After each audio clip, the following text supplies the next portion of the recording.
జనవరి 17వ తేదీన ఉత్తరప్రదేశ్లోని సంభల్ జిల్లాలో జరుగుతున్న ఒక సాధారణ పోలీస్ చెకింగ్లో నల్లటి అద్దాలున్న ఒక ఎస్యూవీని ఆపారు పోలీసులు.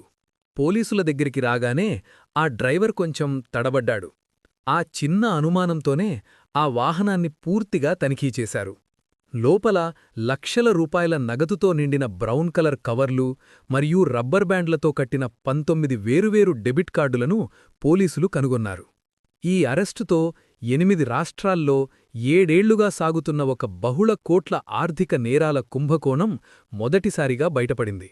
ఈ ముఠా ముదిరిన క్యాన్సర్ లేదా కిడ్నీ ఫెయిల్యూర్ లాంటి ప్రాణాంతక వ్యాధులతో బాధపడుతున్న రోగుల పేరుమీద లైఫ్ ఇన్సూరెన్స్ పాలసీలు తీసుకుంటోంది. కొన్ని కేసుల్లో అయితే అప్పటికే చనిపోయిన వారి పేరుమీద కూడా బీమా తీసుకున్నారు. ఈ ఒక్క ట్రాఫిక్ స్టాప్ భారతీయ జీవిత బీమా వ్యవస్థలో ఉన్న అతిపెద్ద లోపాన్ని బట్టబయలు చేసింది. అసలు ఉనికిలోనే లేని పాలసీదారులకు పెద్ద పెద్ద కంపెనీలు కోట్ల రూపాయలు చెల్లిస్తున్నాయని నిరూపించింది. ఈ ప్లాన్ వర్కౌట్ అవ్వడానికి ముదిరిన క్యాన్సర్ లేదా కిడ్నీ వ్యాధులతో బాధపడుతున్న తమ బంధువుల వైద్య ఖర్చులు భరించలేక సతమతమవుతున్న కుటుంబాల కోసం ఈ నేరస్తులు వెతికారు. ఎంతో మర్యాదగా మాట్లాడే ఫినాన్షియల్ కన్సల్టెంట్లలాగా నటిస్తూ ఈ నిస్సహాయ కుటుంబాలకు చాలా సులభంగా వచ్చే పాలసీలను ఆఫర్ చేశారు. కొన్నిసార్లు పాలసీ జారీ అయ్యేలా చూసుకోవడానికి మొదటి ప్రీమియం డబ్బులను కూడా వాళ్లే స్వయంగా కట్టేవారు. స్థానికంగా ఉండే గ్రామీణ ఆరోగ్య కార్యకర్తలకు డబ్బులు ఆశచూపి వాళ్లకు కావాల్సిన మెడికల్ డేటాను ఈ ముఠా సేకరించింది. ఇలా ప్రాణాంతక వ్యాధులతో ఉన్న రోగుల సమాచారమిచ్చినందుకు ఆ కార్యకర్తలకు ఒక్కో కేసుకు సుమారు 5,000 రూపాయలు ఇచ్చేవారు. ఇక మోసంలో రెండవ అడుగుగా గ్రామ అధికారులతో కుమ్మక్కై నకిలీ మరణ ధృవీకరణ పత్రాలను సృష్టించారు.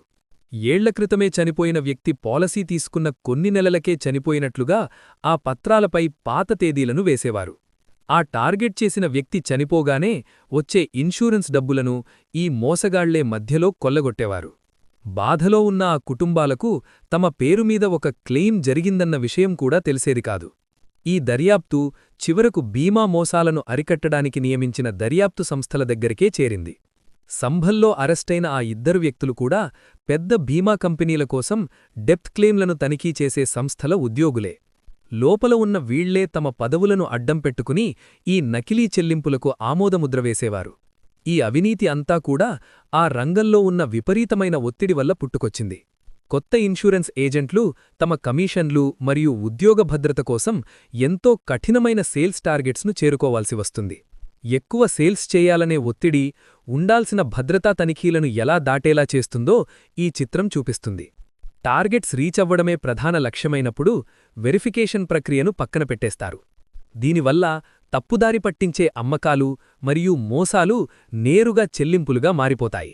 సరైన పర్యవేక్షణ లేని థర్డ్ పార్టీ ఏజెంట్లపై ఆధారపడడం మరియు టార్గెట్స్ రీచ్ అవ్వాలనే ఒత్తిడి వల్ల ఏర్పడిన లోసుగలనే ఇలా శవాలపై బీమా చేయడానికి వాడుకున్నారు.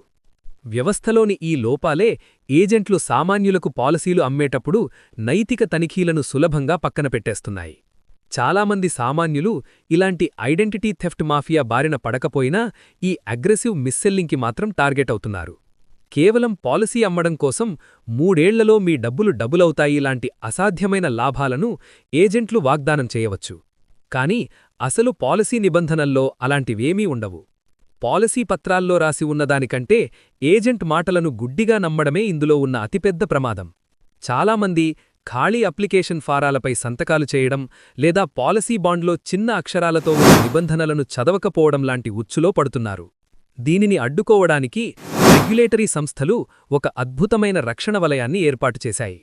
ప్రతి కొత్త పాలసీదారుడికి వారి పత్రాలు అందిన క్షణం నుంచి 15 రోజుల ఫ్రీ లుక్ పీరియడ్ ఉంటుంది. తప్పుదారి పట్టించి అమ్మిన ఏ పాలసీనైనా రద్దు చేసుకునే చట్టబద్ధమైన హక్కును ఈ సమయం మీకు కల్పిస్తుంది.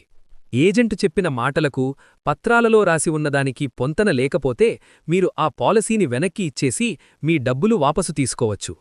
వీటన్నిటికంటే సురక్షితమైన ప్రత్యామ్నాయమేమిటంటే ఇన్సూరెన్స్ను నేరుగా ఆన్లైన్లో కొనుగోలు చేయడం. ఇలా చేయడం వల్ల కమిషన్ల కోసం కక్కుర్తిపడే మధ్యవర్తులు ఉండరు. మరియు పెద్ద పెద్ద టార్గెట్స్ను చేరుకోవడానికి వాళ్లు చేసే మోసాలు కూడా ఉండవు. లైఫ్ ఇన్సూరెన్స్ అనేది ఒక కుటుంబ భవిష్యత్తును రక్షించడానికి రూపొందించబడింది. కానీ వ్యవస్థలోని ఇలాంటి లోపాల వల్ల మీరు స్వయంగా పత్రాలను పరిశీలించడం మరియు చూడకుండా ఏ కాగితంపైనా సంతకం చెయ్యకపోవడమే మీకున్న ఏకైక రక్షణ.